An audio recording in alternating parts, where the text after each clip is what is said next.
to talk about? I want you first to introduce yourself to the fine people of the interwebs. Okay. And any of those two cameras. Which one do you think? This is on you. This is both of us. So. Okay. Hi, my name is Victor Prieto. My Mexican name is Victor Adrián Prieto Muñoz. I'm from Mexico originally. I grew up in California. I live in LA, and I've been here 3 years. I was in New York for like 10 years. And during the pandemic, I was like, I need to move somewhere else. So I moved to California to be closer to my family. And here I am. And this is my apartment. Welcome to the apartment. What do you do, Victor? Oh, yeah. I'm a photographer. I mainly specialize in like portrait. And portrait photography mixed with a bit of like fashion and like documentary. So I'm always like capturing the moments, but also capturing people's essences, if you would. Mm-hmm. And I think my work is mainly focused on telling stories of people of color in the U.S. I tend to focus on Latin Americans because that's where I come from. And then I go to Latin America and all over the world and try to like keep telling the same stories. Yeah. But it's mostly, I think for me, it's mostly important to make a connection with the person that I'm photographing. I think that's when the best work comes out of. Yeah.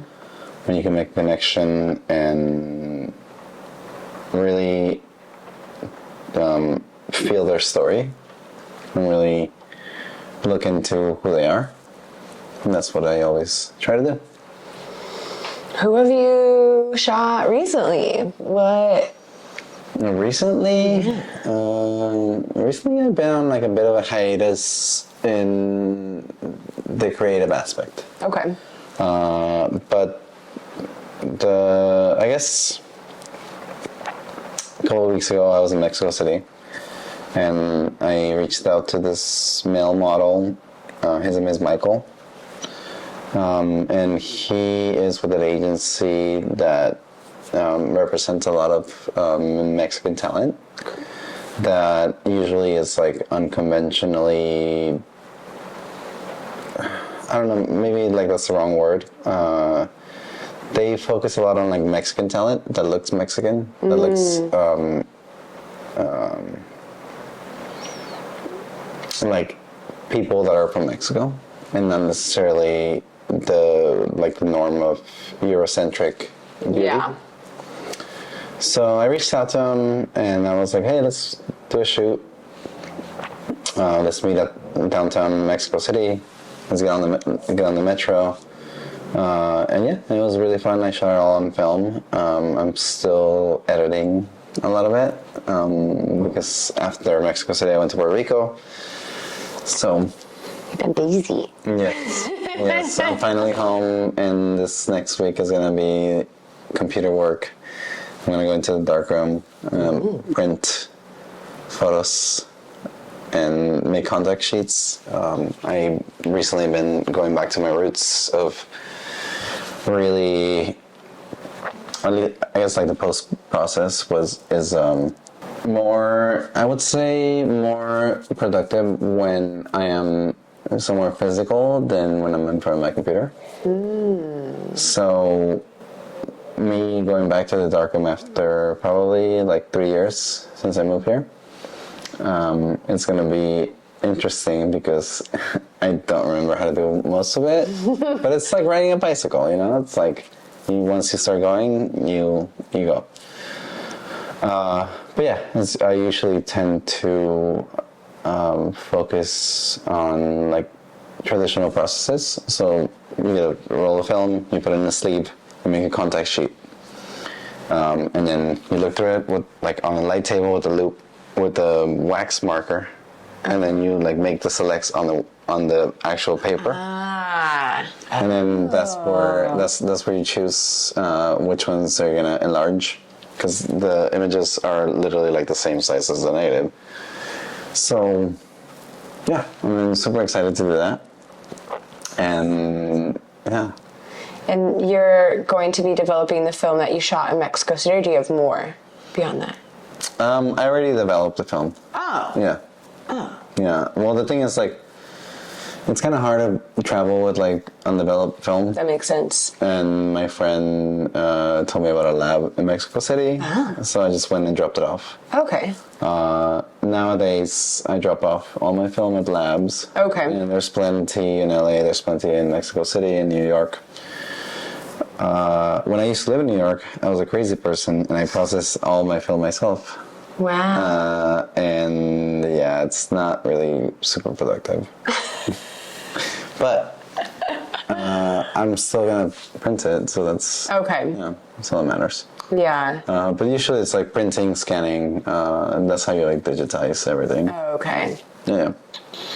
Yeah. Sounds like a lot of work. It is a lot of work, but it's so rewarding when, like, so the color darkroom especially, you go in and you see, like, in the movies, there's like in a regular, in a black and white darkroom, there's like the red light, and then you can see everything you're doing. In the color darkroom, there's no red light. There's no thing, like, so you're doing everything, like, in complete darkness. So it's very meditative to sort of, like, lean into, like, your other senses. And, wow. Like, touching where the paper goes, hearing the way, like, the textures, like, moving against each other, and then kind of, like, making a mental plan before you turn off the lights. Oh. Because it will expose paper. Yeah. Yeah. So it's a very, like, meditative process. How long are you in there when you're doing it? Depends. Usually, like, for one print, let's say for example, like, one print, like, an exposure time is like seconds. So, okay. You know, like 30 seconds, 15 seconds, depends on what the density of your negative is. Oh, okay. And then you put it through the machine and it comes out dry. But it just depends. If you're making contact sheets, they're pretty fast. It's like 5-10 minutes per, like, sheet, okay. per roll.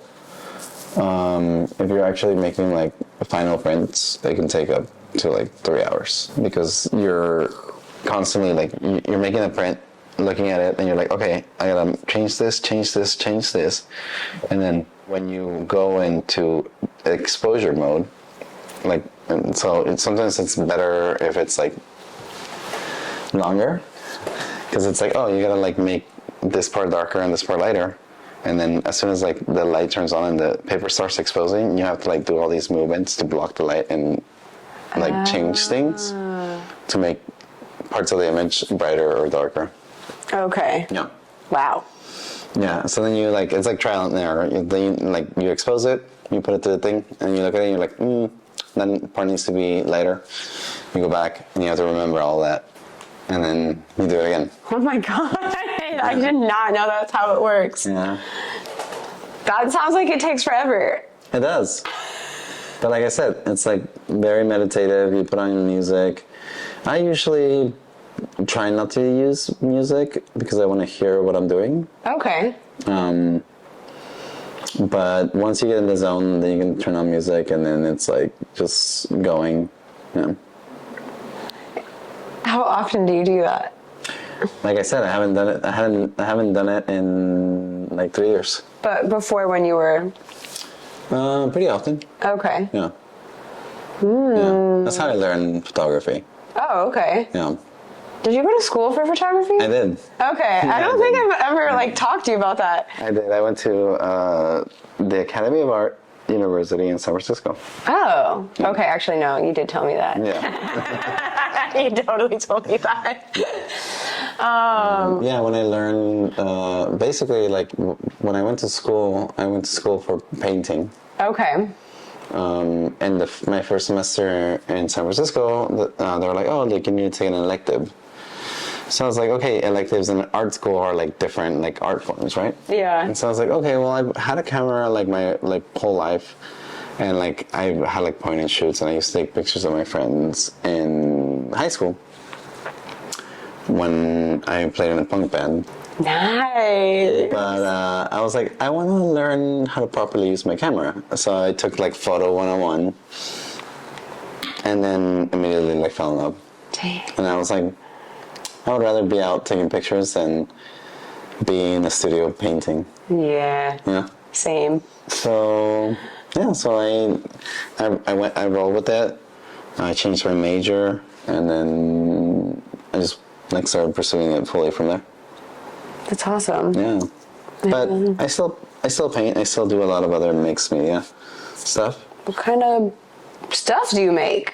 Recently I've been altering clothes. Oh, how? I've been doing, I've been dyeing, like hoodies and t-shirts, like clothing. It started from the necessity of like, oh, like this, I'm very clumsy and I always wear white tees to dinner and they always get stained. So out of that, I was like, well, I can just like dye them and then it gets rid of like the stains and I can still use them and I don't have to throw away like t-shirts or, like clothing. So then I was like, oh, maybe I can like do something different and then just like dye them like a different color. So I started using like paint splatter patterns. And then I started experimenting with like bleach. Nice. Yeah. So I've been doing that. Have I seen something that you've bleach dyed? I don't think you have. Okay. But there's one over there. I think I have. I've either seen a photo of you wearing it or I've seen it. Yeah. But I love bleach dyeing. I think it's so cool. Yeah, I once like I figured out like I'm still figuring out like the process and like a lot of trial and error, but yeah, I just like I really love like the pattern, and I like over the holidays I gifted a lot of people like some of the things. Like I went and got like new hoodies and like dyed them, and then I sent them out. Fun. Yeah. That's a cool gift. It's like thoughtful and like personal and handcrafted. Okay. Yeah. So ideally, I would like to have that like as like a little side business this year. Yeah. It just feels good. Like I love like doing it, and like with the dye, I'm still trying to figure out the process. Yeah. Because it looks really cool when I do it, but then like once you wash it, it like kind of like fades. Oh. Yeah. So I need to figure out how to set it, but I think just more research. Yeah, but sometimes I just like to do things, and then like I'm like, oh yeah, I don't know. I'll research it later. Yeah. I don't have the patience to get on the computer and like try to figure everything out immediately. Yeah. Just like to like it's more of tactile like gratification, if you will. Where it's like I just want to do this now, and then I'll just put on music, and it's like, okay, cool, like this looks good, and then I have like a blanket over there or like a canvas that I lay out here, and I just like do it. And then I'll like bring back the canvas, put it away, and have everything dry in the bathroom. Wow. How does that work with your doggy? Well, I am very lucky that my doggy does not like water. Oh, she's hydrophobic. Okay, cool. Yeah, so as soon as like she saw me with a spray bottle, she's like, out of here. I'm not getting anywhere near it. That's so funny. Yeah. It's an insurance policy, yeah. Yeah. That's awesome. Okay. Because I was like, oh, like, is she gonna get near the bleach? And then she's like, no. Like, she's looking at me the whole time, but she's like over there. Like, just like, did not get anywhere near me with that. That is hilarious. Oh my gosh, it's so cute. Yeah. Precious. Little kitty. So, how do you split your time doing all these activities? How do you I don't. sleep and stuff? How do I sleep? Yeah, like, do you have time to sleep? Yeah. Okay. I actually sleep a lot. Right now I'm super jet lagged, so I've been like, my sleep has been disrupted. Yeah. But yeah, usually when I'm doing all these things, because I'm a freelancer, so I get to like do, like basically like choose my schedule. Yeah. And when I'm not on set doing client work, I will be at home editing, doing all this stuff. And I usually like wake up pretty early, and I usually like try to get as much done like every day as I can. Okay. And sometimes I'm like, well, I didn't get anything done today, but that's fine. Yeah. Because there's also like all these other things that I'm doing, and it depends on like the day and how I'm feeling. Yeah. And yeah, like when there's people coming from out of town, it's like I'll go hang out with them. Yeah. Yeah. But I think, like as long as like, I'm a firm believer that like, well, like after, I feel like in New York, I would always try to like do the most. Where I was like, I need to like get this done, do this, and always, and then I got into like a bit of like anxiety where I was just going and going and going, and I'd never give myself time to rest. Yeah. So I definitely now, especially like this year and like the later part of last year, like I've been prioritizing giving myself like time to rest and time to process things. Like for example, like every morning when I'm not working on set, I'll wake up, take my dog out, or like make coffee, take my dog out, listen to like my horoscope, listen to the news, and then come back, put on like a playlist on NTS, and then journal for like half an hour to an hour, depending on what, like how I'm doing. And then until then that's when I start working.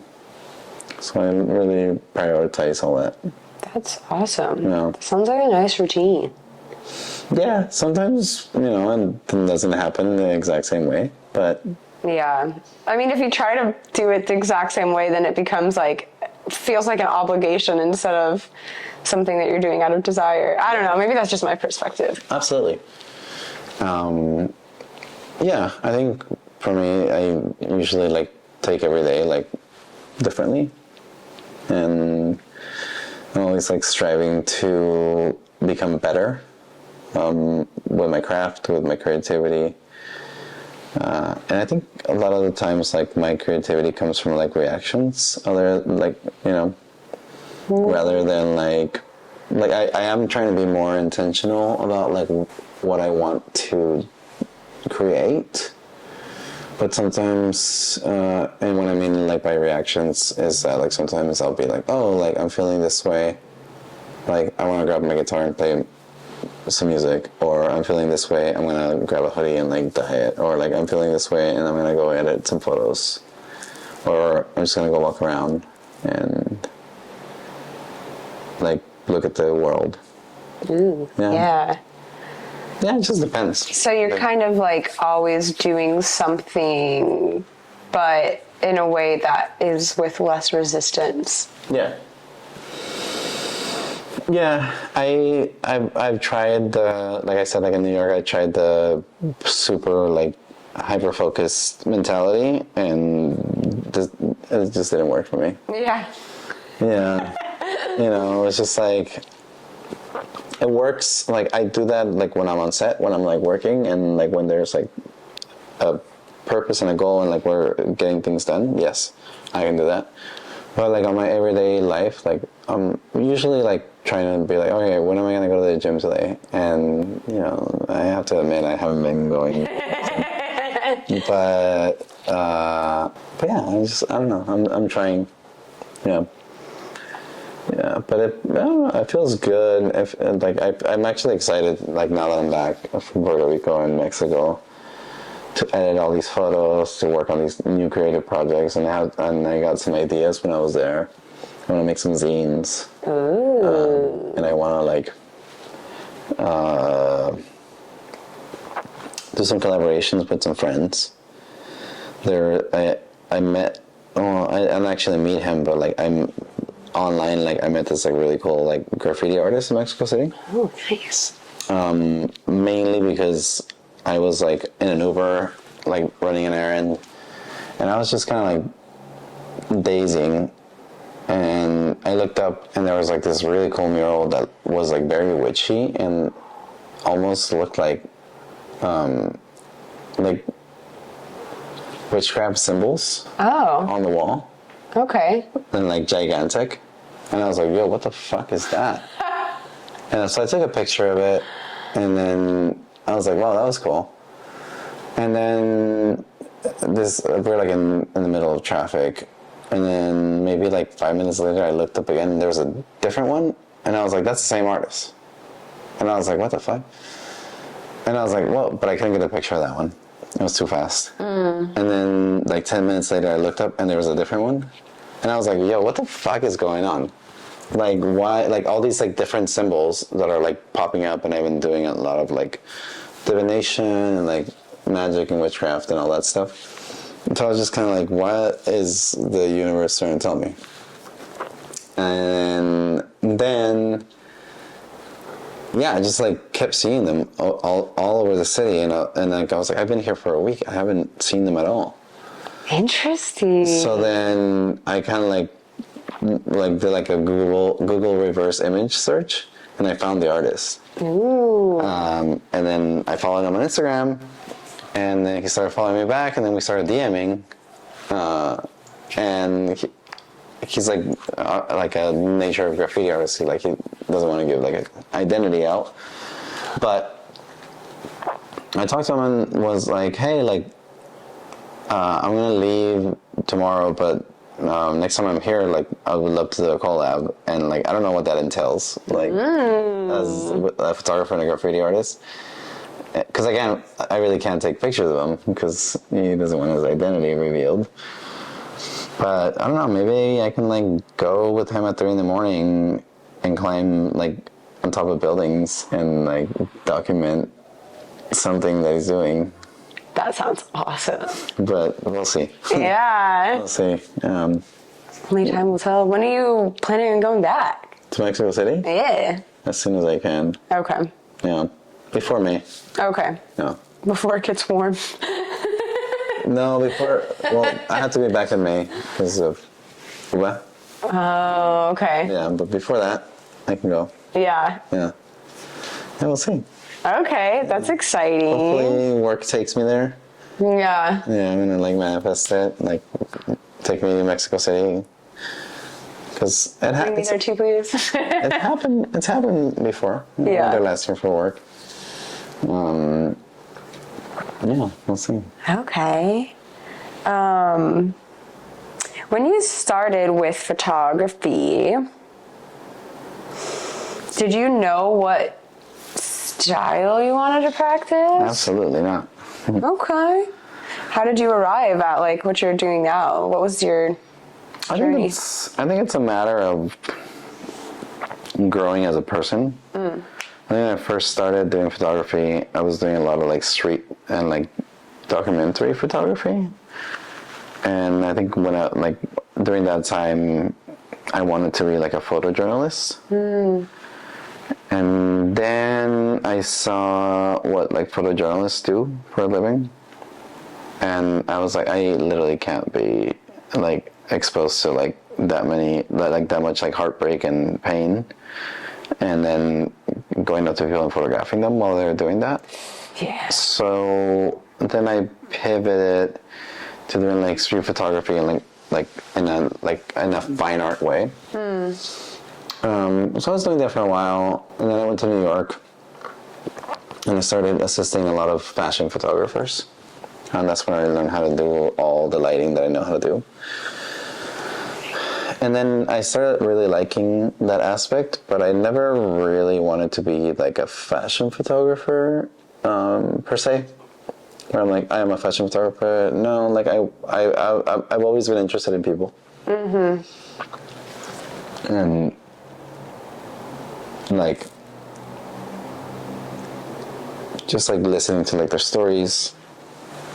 And then I think this like new style that I'm trying to like develop now is really based on like my roots of like documenting, and not necessarily like I'm not trying to make something like that's not there, but more like enhancing something that's there.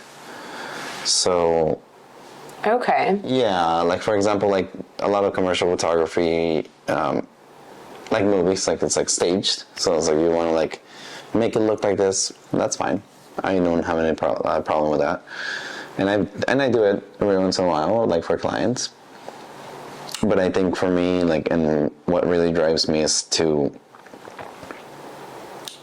showcase the people that I'm photographing first and foremost, and like give them like a true representation, but also make it look like really good.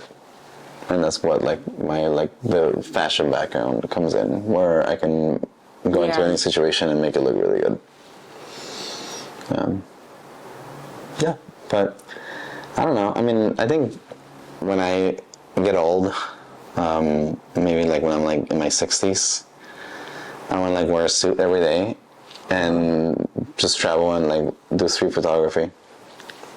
In a suit. In a suit, yeah. Street photography in a suit. Okay, why? I'm inspired by this photographer, Henri Cartier-Bresson.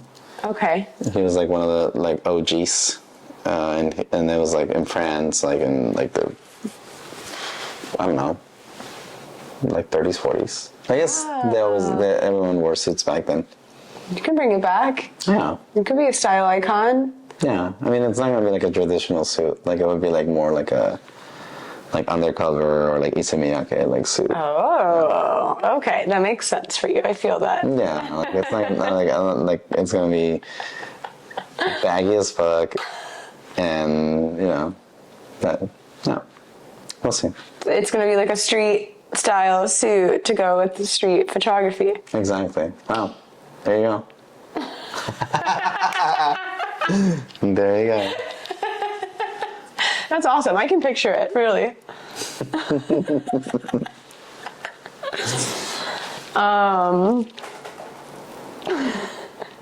Let's talk about some of the cool work that you've done. What are some of the things that you've worked on that you're like really proud of, or that are, you know, things that stand out in your mind, like when you think about your career? And I feel like I'm still like building a lot of that, and there's still a lot that like I haven't done that I'm super excited about. But I got the opportunity when I lived in New York to do a lot of work for Pandora Music. oh, okay. So they would just like send me out to like South by Southwest, to like the Grammys, like all that stuff. And I would like set up a studio like backstage, and then all these artists that were performing would come and have like a portrait of them taken for the company to use for like different like activations, like kinds of like when they were like promoting like that specific artist on their platform. So that was like really cool. I got to meet a lot of really cool like artists. And I was like, wait, I wasn't, it was like 5 years ago. But I got to like really photograph like a lot of Latin artists. I think once they like saw that I was like a Latin photographer, and they gave me, I think the first person I photographed was like Nicky Jam. Oh, awesome. Yeah. Sweet. And once they saw that like I got like some good stuff, they're like, you're gonna be on the Latinx like branch of like artists. Hell and I was like, okay. And yeah, I think like my most memorable was when I went to the Latin Grammys in Vegas in like 2018. I want to say 2018, 2017. And they gave me a list of artists, and I was like, oh, I know a couple of them, but I was like, I don't know like half of these people. And on the list, there was like one that was like Bad Bunny, and I was like, what the fuck is Bad Bunny? And then he like came in, and he was like really nice, and I did like a few, like I think I only had like 20 minutes per artist, so like we didn't spend a lot of time together, but yeah, like I got to photograph him, and I was like, oh, this guy's like so nice. And then like the next day when the Latin Grammys like were happening and he was performing with J Balvin, I was like, oh. And that's like when like, and then immediately after that he just blew up. Yeah. And I was like, oh, cool. That was amazing. Like, so that just happened. Yeah, I remember like my coworkers were like the people that were with me that on that trip. They're like, we're gonna go to this like billboard like party and all this stuff, and I was like, I'm so tired. I'm gonna go to the dispensary and grab some gummies and like draw a bath. And like hotels in Vegas are so extra that like they had a TV in the bathroom like that you can like look at from the bath. So I was like literally chilling in a bathtub, high as fuck, watching the Latin Grammys, and I was like, oh, cool. That like I literally was just like hanging out with them yesterday. It's so wild. Yeah. And also that day, I met Karol G, which is the sweetest. Oh my god, Karol G, hola. She's definitely watching this. Yes. She's a big fan of Now Departing Ordinary. Yes. No, yeah, she's like amazingly like good. And then, yeah, I think over the years, like I got to photograph a lot of like really cool people. And that kind of like got me feeling, I feel like the first artist that I photographed, I was like super like nervous because I was like, oh my god, they're like a celebrity and blah blah blah. And then I just like quickly realized like they are literally just people like us. Yeah. And that's how I approach them now, where it's like, hi, how are you? Nice to meet you. I'm Victor. Instead of like, oh, I know everything about you. Like, it's like, no. Yeah. It's just like, what do you do? Like, I mean, like, obviously, I don't ask them what they do, but Yeah, like, I ask them like, music. like personal questions. Yeah. You know, like, how's your day? You been okay? Like stuff like that. Mm-hmm. And I think they really appreciate when people like treat them like real humans as opposed to, you know, when everyone's just like knows everything about them and then it's just asking them about that. Yeah, that makes sense. Like, how weird would it be for someone just to walk up to me like, how's your baby doing? Like, I don't know you. Exactly. Yeah.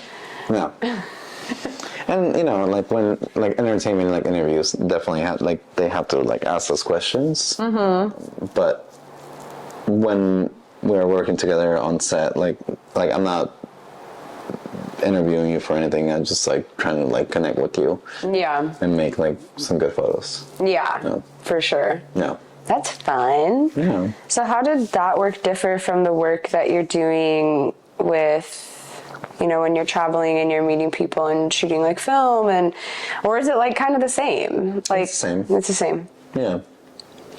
It's the same. I think I approach everyone the same. I don't think anyone's less than others. Obviously, like when you're doing something for a client with a celebrity, there's like a little bit more pressure. But I think the approach is the same. Yeah. Yeah, where, for example, like when I was photographing this guy in Mexico City, we walked around a lot.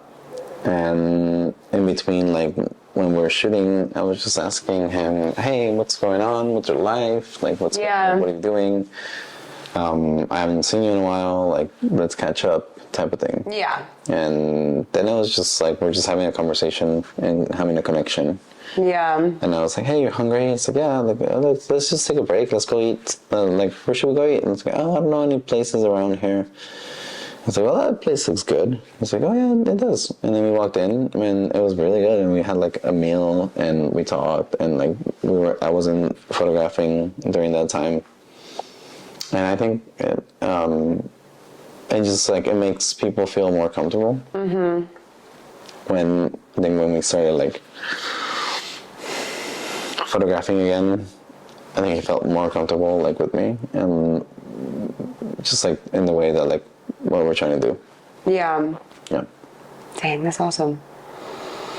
Yeah, but I always try to approach everyone the same.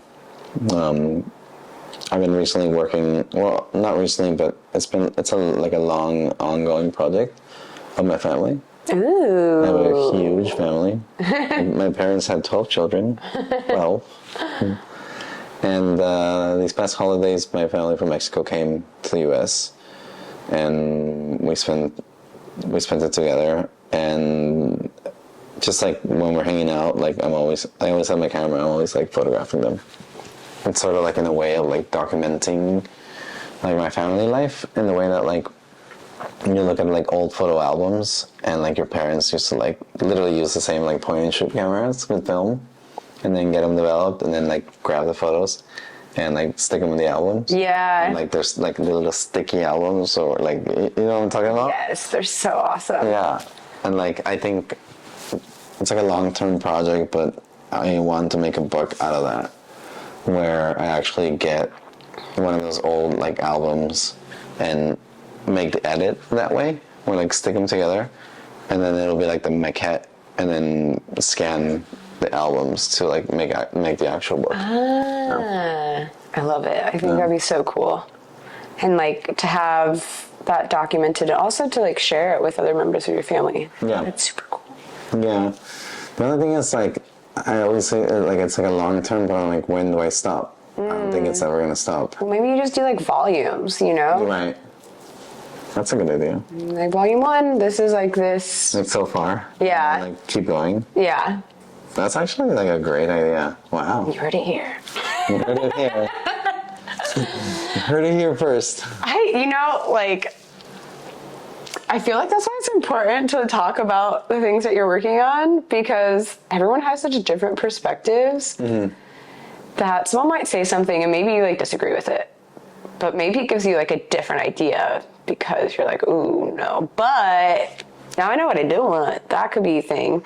Or like, I don't know, even with like my YouTube channel, I was talking with my neighbor about it, and he was just like throwing all these things out, and he's like, you should like do seasons so you don't burn out. Yeah. And I was like, wow, that's something I'd never considered before.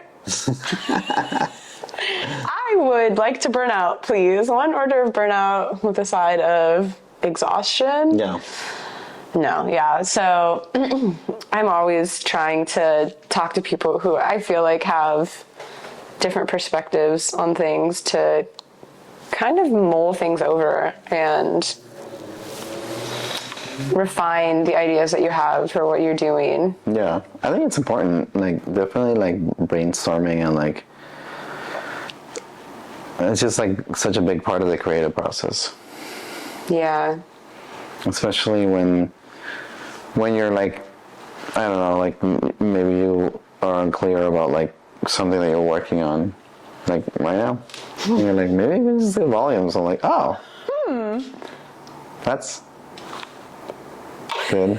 I actually did something interesting with my family, which I'm not super family oriented. I don't even know if I've ever talked about my family with you before. You told me about your mom. Yeah. So I got this book. I don't know where I got it, but it's called something like The Story of Your Mother. And it's basically a journal, like a prompted journal. And it just asks all these questions about like her entire life. Oh, wow. And then she has to answer every prompt. And then at the end you have a book that's like the history of your mother's life. Wow. And That's beautiful. I bought it and I was like, I don't know if she's gonna do it. Like, it's kind of like a big project. It's like a lot of work to like write basically a book. But as it turns out, by me doing that, I found out that my mom really likes to write. Wow. And so now I have a book that's the history of my mother's life. That's so cool. And it's like, I haven't finished reading it. It's like very impactful. Wow.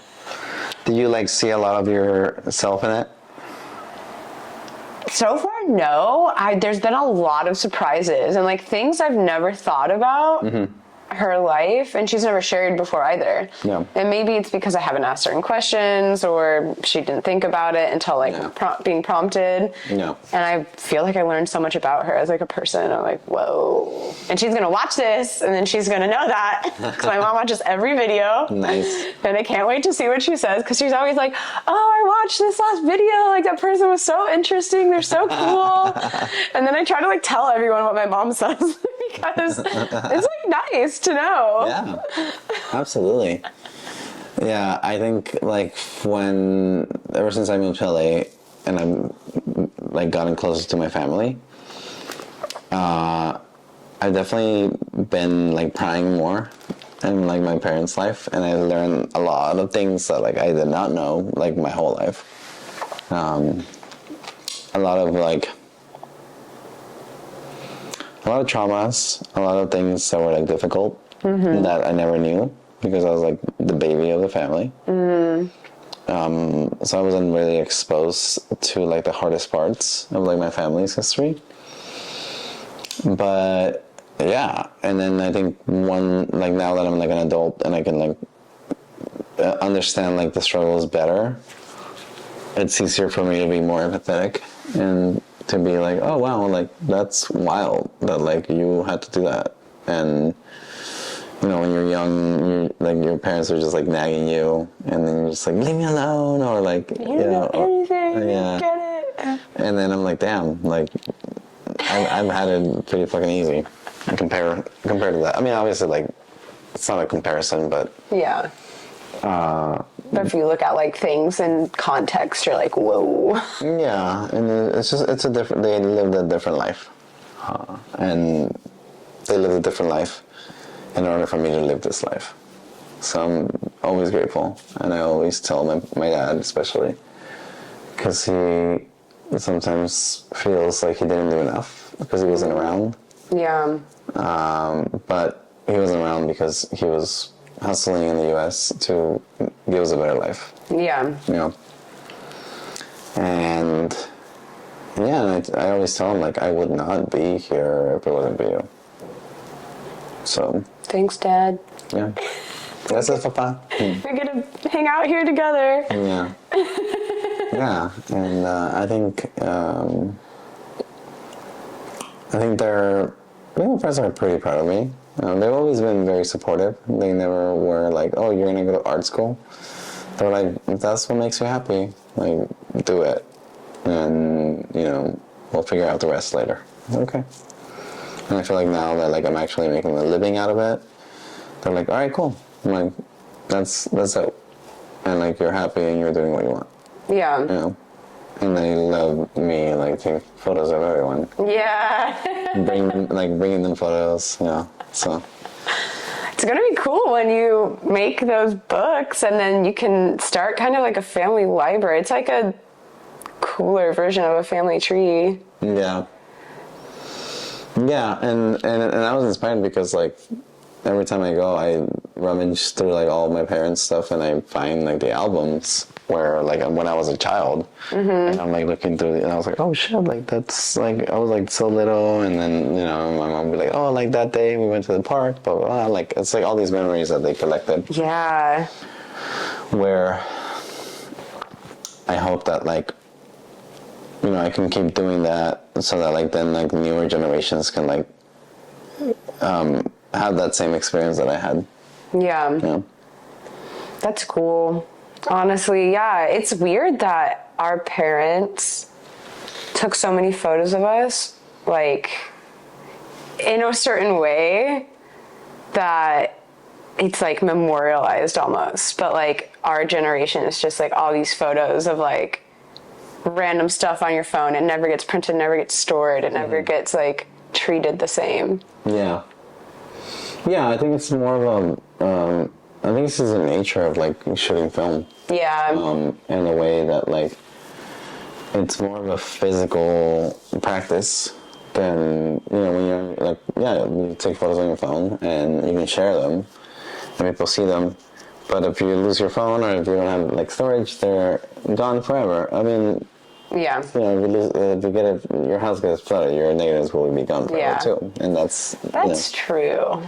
So it's it's the same premise, but I think having a physical output and like something tangible to look at, I think makes it more like personal. I think like us as like human beings, we need to like feel and touch things and see things that are being held in our hands. And there's a certain level of like disconnect with like the digital world, and like especially like your phones, and like we're always taking photos of everything, but they live somewhere where we can't see them. Yeah, you forget about like so many things. Yeah. You like scroll through and you're like, oh, whoa, I did that. Yeah. What? Yeah. I think the whole like family album and like photo album, and even like just like creating a photo book, it's just something more tangible than just having something live where no one can see it. Yeah. I was just thinking of, this is so random, but I used to work at AT&T, and I had a design director. And I don't know, maybe I haven't talked about this on my channel, but I'm a designer. That's what I do professionally. That's my full-time gig. And I like went to like design school, whatever. I worked as a user experience designer at AT&T, and one of my design directors named Eric Boehm, who now works at Spotify he's in design leadership. He did this project every year, which is very meticulous, recording every song that he hears the whole year. Oh, wow. And like makes a data printout, like this book that's like full of data visualization of all of the music that he's consumed. Like, oh, wow. How many? So like your Spotify Wrapped, but like in an analog form? Right, yes. Yeah. And he I can't remember how exactly he captured all of it. I think he had various methods of capturing all the data to the point where like, I think at one point he was even like Shazamming music that he heard in like stores and like cataloging that too. Like I was in the Gap and I heard this song. Oh, wow. That's pretty impressive. It's like a level of dedication that is like insane. And when I was working there, I think for 2 years in a row, he gave like numbered prints of what he designed of that output. Yeah. I still have them, Eric Boehm, if you watch this, and they're so cool. And I'm just really like seeing the level of craftsmanship and just like him cataloging that and then actually like producing something tangible from it just because of like his curiosity was so cool and like very inspirational. Yeah, I mean, I think it's that's awesome. I think a lot of art is, and like creativity like really starts with a question and a curiosity. I think when you become an artist that's not curious anymore, that's when you start like not producing good work. I think curiosity is literally like the feel of creativity. Yeah, that's true. And of life in general. Yeah, some people, I feel like there's different like archetypes of people, and some people are more prone to wonder at things, and other people are more prone to be like find what's comfortable in things. And I feel like there's a need for both, but there always has to be a balance. Yeah, otherwise everything becomes so bland, beige.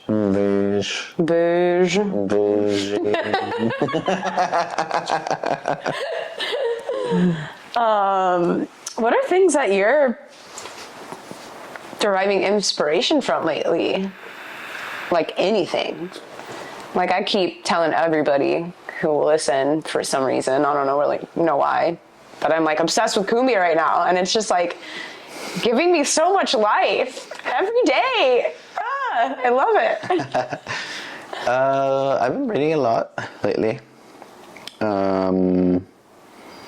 I've been, I think, reading, writing.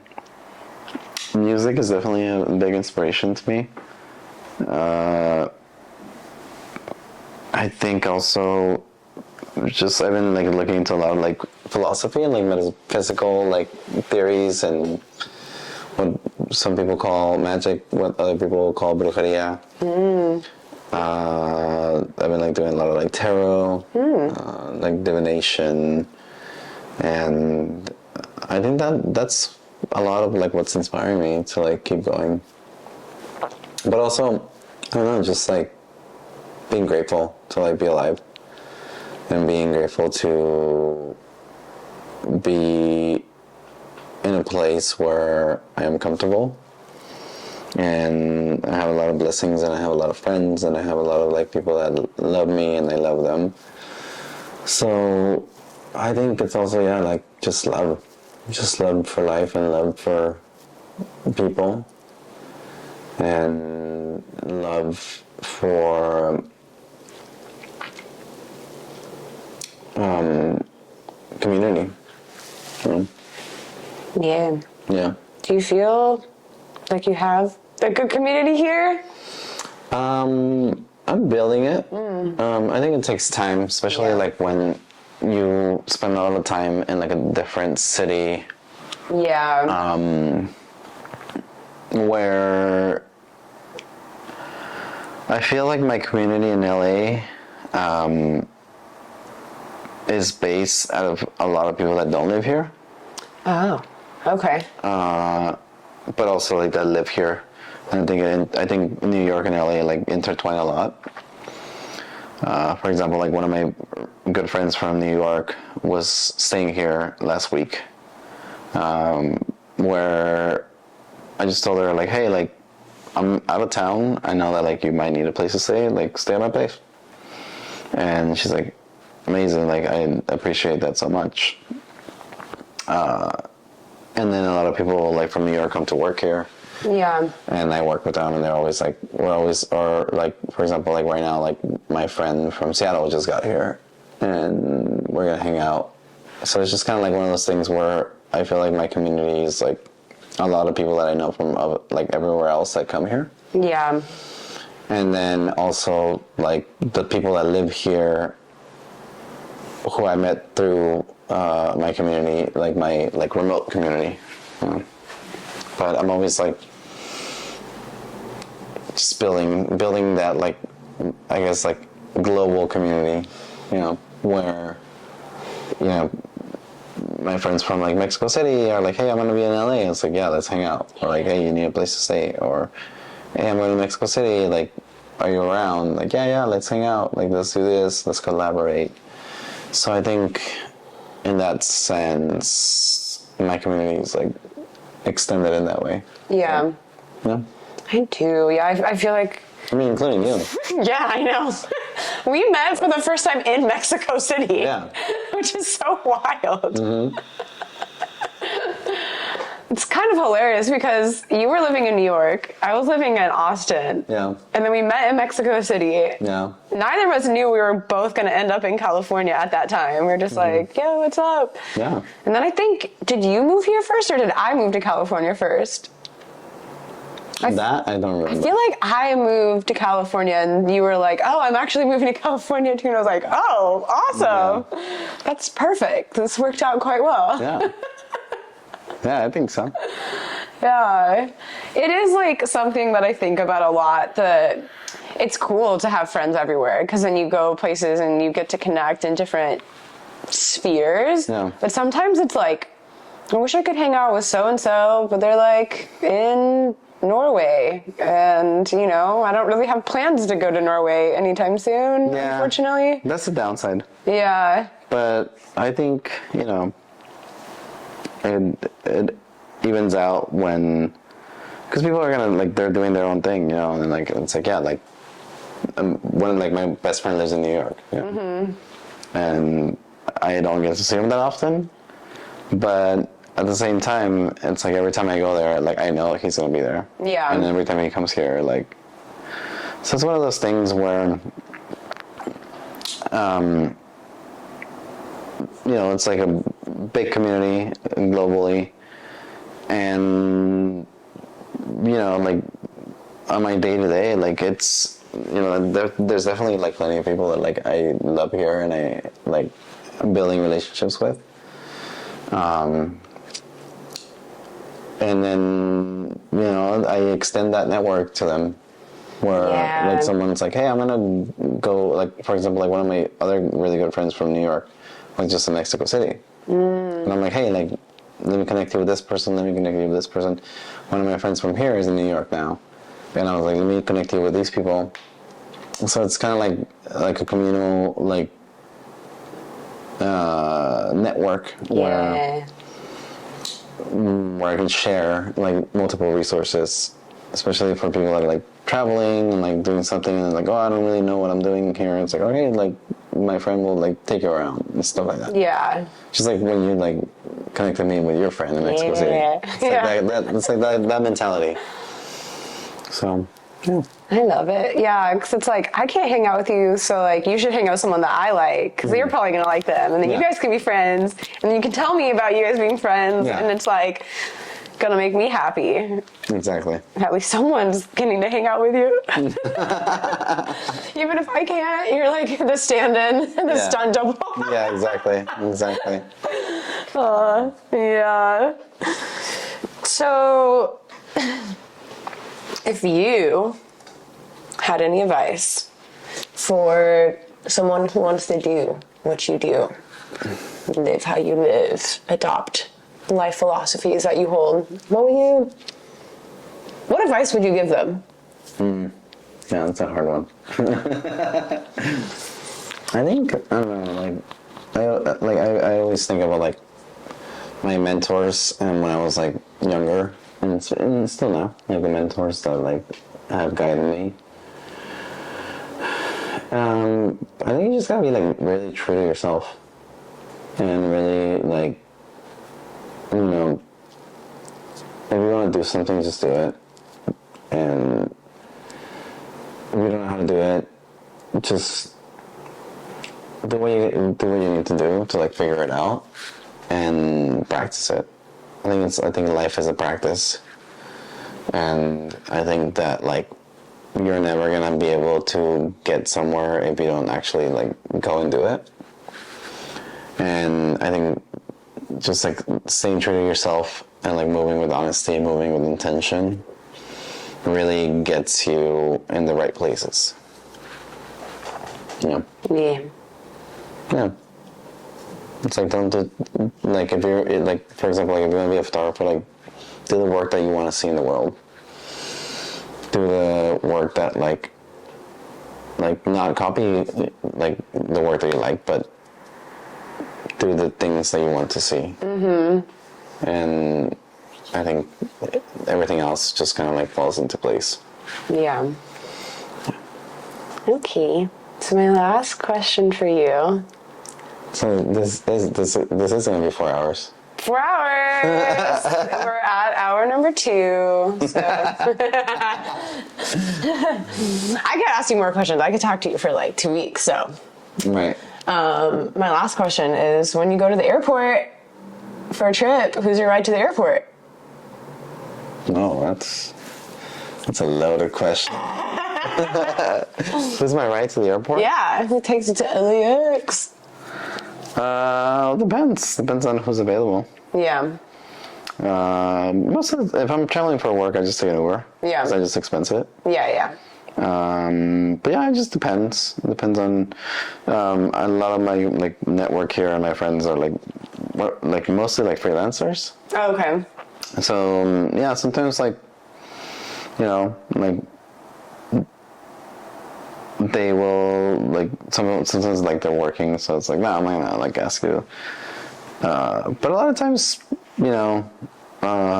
especially like when I tell someone like, oh, I'm leaving to like this place tomorrow, and I think a lot of my friends will always be like, hey, like, do you need a ride?